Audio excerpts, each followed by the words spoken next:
ಅವರ ಸ್ಟೂಡೆಂಟ್ ಬಗ್ಗೆ ಹೇಳ್ತಾ ಇದ್ರು ಮೇಡಮ್ ಗಾಯತ್ರಿ, ನಮಿತಾ ಸ್ಟೂಡೆಂಟ್ ಬಗ್ಗೆ. ಎಷ್ಟು ಚೆನ್ನಾಗಿ ಪ್ರಿಪೇರ್ ಆಗ್ತಾ ಇದ್ರು, ಎಷ್ಟೇ ಸ್ಪೆಷಲ್ ಕ್ಲಾಸನ್ನು ತಗೊಂಡ್ರು ಕೂಡ ಒಂದು ಕ್ಲಾಸು ಸಹ ಮಿಸ್ ಮಾಡ್ತಾ ಇರಲಿಲ್ವಂತೆ. ಅಷ್ಟು ಡೆಡಿಕೇಟೆಡ್ ಆಗಿ ಓದ್ತಾ ಇದ್ದ ವಿದ್ಯಾರ್ಥಿ. ಹಾಗಾಗಿ ಎಲ್ರಿಗೂ ಒಂದು ಎಕ್ಸ್ಪೆಕ್ಟೇಷನ್ ಇತ್ತು, ರ್ಯಾಂಕ್ ಬಂದೇ ಬರುತ್ತೆ ಅಂತ ಹೇಳ್ತಾ ಇದ್ರು ನಮಿತಾ ಅವರ ಶಿಕ್ಷಕಿ ಗಾಯತ್ರಿ. 22 ವಿದ್ಯಾರ್ಥಿಗಳು ರಾಜ್ಯಕ್ಕೆ ಫಸ್ಟ್ ರ್ಯಾಂಕ್ ಅನ್ನ ಪಡ್ಕೊಂಡಿರೋದು. ಒಬ್ಬೊಬ್ಬರೇ ವಿದ್ಯಾರ್ಥಿಗಳು ಮಾತಾಡ್ತಾ ಇದ್ರು, ಅವರ ಟೀಚರ್ಸ್ ಮಾತಾಡ್ತಾ ಇದ್ದಾರೆ. ಶಾಲೆಯ ಸಹಕಾರ, ಪೋಷಕರ ಸಹಕಾರ ಮತ್ತು ವಿದ್ಯಾರ್ಥಿಗಳ ಡೆಡಿಕೇಶನ್ ಕೂಡ ಬಹಳ ಇಂಪಾರ್ಟೆಂಟ್ ಆಗುತ್ತೆ.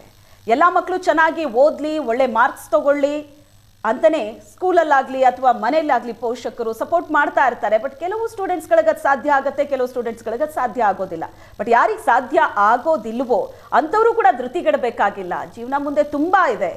SSLCಯಲ್ಲಿ 4 ಮಾರ್ಕ್ಸ್ ಕಮ್ಮಿ ಆಯಿತು ಅಂದ ಮಾತ್ರಕ್ಕೆ ಜೀವನ ಮುಗ್ದು ಹೋಗೋದಿಲ್ಲ. ಸೊ ಇದ್ರ ಬಗ್ಗೆ ಕೂಡ ಸ್ಟೂಡೆಂಟ್ಸ್ಗಳು ಬಹಳ ಕಾನ್ಫಿಡೆಂಟ್ ಆಗಿರಬೇಕು, ಪಾಸಿಟಿವ್ ಆಗಿರಬೇಕು. ಸ್ಕೂಲ್ನಲ್ಲಿರುವಂತಹ ಟೀಚರ್ಸ್ ಆಗಲಿ, ಮನೇಲಿ ಪೋಷಕರು, ಕುಟುಂಬದವರು ಕೂಡ ಮಕ್ಕಳಿಗೆ ಮತ್ತಷ್ಟು ಸಪೋರ್ಟನ್ನು ಕೊಡಲಿ ಅಂತ ಆಶಿಸ್ತೀವಿ. ಜೊತೆಗೆ ಈಗ ರ್ಯಾಂಕ್ ಬಂದಂಥ ಸ್ಟೂಡೆಂಟ್ಸ್ಗಳು ಕೂಡ ತಮ್ಮ ಎಕ್ಸ್ಪೀರಿಯನ್ಸನ್ನು ಹೇಳ್ಕೊತಾ ಇದ್ರು. ಒಂದು ಎಕ್ಸಾಮ್ ಅಂತ ಅಂದರೆ ಅದಕ್ಕೆ ಯಾವ ಥರ ಇರಬೇಕು ತಯಾರಿ.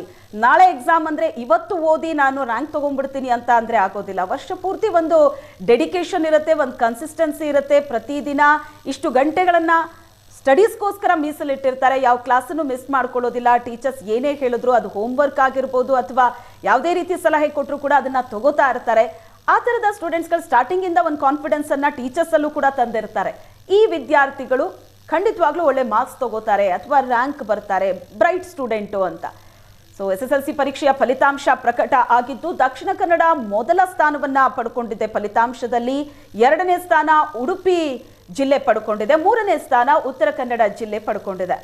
ಸೊ ಆಯಾ ಜಿಲ್ಲೆಯಿಂದ ರ್ಯಾಂಕ್ ಬಂದಂಥ ಸ್ಟೂಡೆಂಟ್ಗಳು ಕೂಡ ಮಾತಾಡ್ತಾ ಇದ್ರು. ಉಡುಪಿ ಜಿಲ್ಲೆಯಿಂದ ಒಬ್ಬ ವಿದ್ಯಾರ್ಥಿ ಮಾತಾಡ್ತಾ ಇದ್ರು, ರ್ಯಾಂಕ್ ಪಡ್ಕೊಂಡಂತಹ ವಿದ್ಯಾರ್ಥಿ.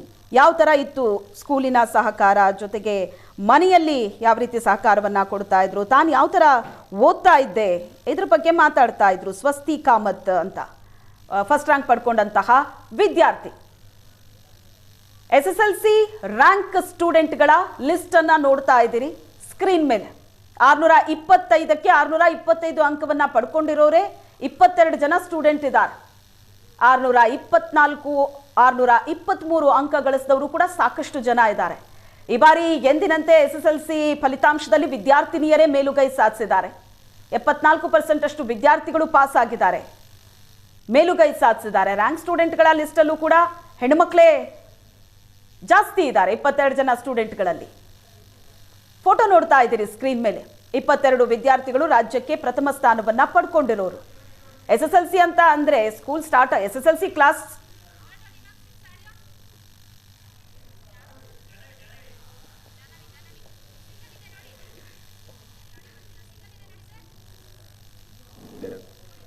ಪ್ಯಾನಿಕ್ ಆ ಥರ ಏನಿರಲಿಲ್ಲ. ಪೇರೆಂಟ್ಸ್ ನೋಡಿದ ತಕ್ಷಣ ನಿಮ್ಗೆ ಹೇಳಿದರು? ತುಂಬ ಖುಷಿ ಆಯಿತು. ನನ್ನ ಡ್ರೀಮ್ನ ನಿಜ ಮಾಡ್ತೀನಿ ಅಂತ ಹೇಳಿದ್ರು ಅಪ್ಪ. ನಂಗೆ ತುಂಬ ಖುಷಿ ಆಗ್ತಿದೆ. ಇನ್ನೇನು ಹೇಳಕ್ಕೆ ಗೊತ್ತಾಗ್ತಿಲ್ಲ. ನೆಕ್ಸ್ಟ್ ಪ್ಲಾನ್ಸ್ ಏನು, ಫ್ಯೂಚರ್ ಪ್ಲಾನ್ಸ್ ಏನು ಮಾಡಬೇಕು, ಮುಂದೆ ಏನು ಓದಬೇಕು? ನಾನು ಇವಾಗ PCMB ತೊಗೊಂಡಿದ್ದೀನಿ. ಅರ್ಜುನ ಅಕಾಡೆಮಿ ಅಂತ ಕೋಚಿಂಗ್ ಸೇರಿದ್ದೀನಿ, ವಿಜಯ ಭಾರತಿ ಕಾಲೇಜ್. ಜೊತೆಗೆ ಸೈಂಟಿಸ್ಟ್ ಆಗಬೇಕು ಅಂತ ಪ್ಲ್ಯಾನ್ ಮಾಡ್ತಿದ್ದೀನಿ. ಮನೆಯಲ್ಲಿ ಎಲ್ಲ ಅಪ್ಪ ಅಮ್ಮ ಹೆಂಗೆ ಓದಲಿಕ್ಕೆ ಹೆಂಗೆ ಸಪೋರ್ಟಿವ್ ಆಗಿರ್ತಿದ್ರು? ಎಕ್ಸಾಮ್ ಟೈಮಲ್ಲಂತೂ ನೀನು ಆರಾಮಾಗಿ ಓದು, ಏನು ಅಷ್ಟೊಂದೆಲ್ಲ ಟೆನ್ಷನ್ ತೊಗೋಬೇಡ ಅಂತೆಲ್ಲ ಧೈರ್ಯ ಹೇಳ್ತಿದ್ರು. ಆಮೇಲೆ ಟೆನ್ಷನ್ ತೊಗೋಬೇಡ, ನೀವು ಮಾಡ್ತೀಯ ಅಂತ ಸಪೋರ್ಟ್ ಮಾಡ್ತಿದ್ರು.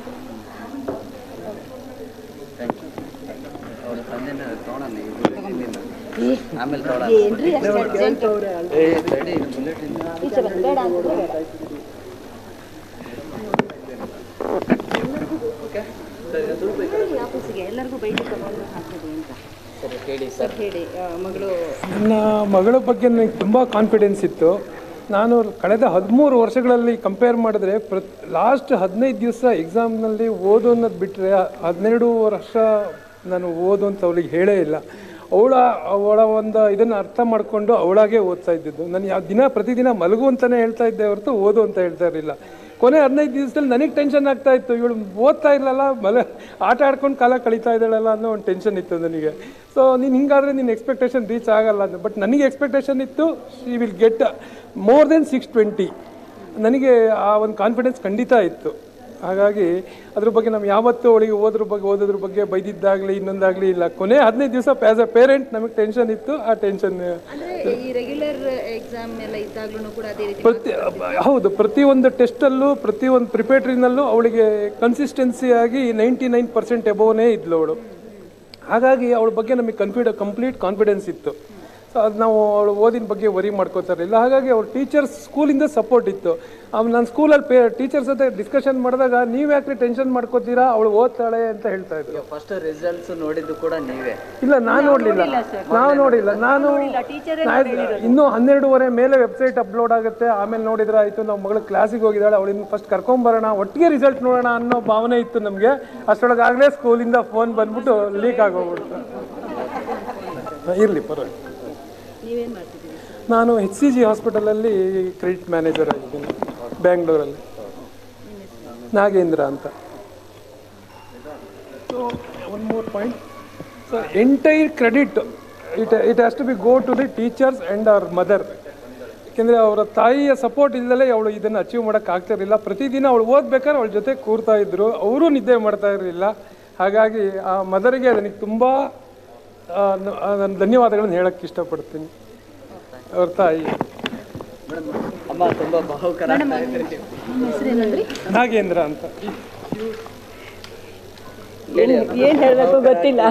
ಮಗಳು ಫಸ್ಟ್ ರ್ಯಾಂಕ್ ಸ್ಟೇಟಿಗೆ ನಾನು ಅಚೀವ್ ಮಾಡ್ದಲೇ ಇದ್ದಿದ್ದು ಅವಳು ಅಚೀವ್ ಮಾಡಿದ್ಲು, ಅದೇ ಖುಷಿ ನಂಗೆ ಅಷ್ಟೇ, ಬೇರೆ ಇನ್ನೇನು ಇಲ್ಲ. ನನಗೆ ಅವಳನ್ನು ತರಿಸ್ಬೇಕು, ಓದಿಸ್ಬೇಕು ಅನ್ನೋದು ಫಸ್ಟಿಂದನೂ ಇತ್ತು. ಅದಕ್ಕೆ ನಿಂತಿದ್ದು ಗೀತಾ ತಂತ್ರಿ ಮೇಡಮ್ ಫಸ್ಟಿಂದ. ಅವ್ರು 1ನೇ ಕ್ಲಾಸಿಂದ 7ನೇ ಕ್ಲಾಸಿನ ತನಕನೂ ಕೈ ಹಿಡ್ಕೊಂಡು ಮುಂದೆ ಬಂದರು.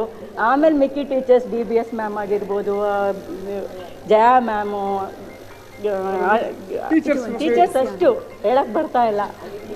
ಸೊ ಅಷ್ಟು ಮ್ಯಾಮು ತುಂಬಾ ಸಪೋರ್ಟ್ ಆದರು. ಎಷ್ಟೊತ್ತಲ್ಲಿ ಕಾಲ್ ಮಾಡಿದ್ರು ನಿಜವಾಗ್ಲೂ ರೆಸ್ಪಾಂಡ್ ಮಾಡ್ತಾಯಿದ್ರು. ಎಷ್ಟು ದಿನ ಸ್ಕೂಲು ಮತ್ತು ಮನೆಗೆ ಮಾತ್ರ ಗೊತ್ತಿದ್ದಂತಹ ಜಾನ್ವಿ ಇವತ್ತು ಸ್ಟೇಟಿಗೆ ಗೊತ್ತಾಗ್ತಿದ್ದಾಳೆ. ಅದೇನೋ ಕರೆಕ್ಟು. ಏನು ಹೇಳಬೇಕು ಅಂತ ಖಂಡಿತ ಗೊತ್ತಾಗ್ತಿಲ್ಲ.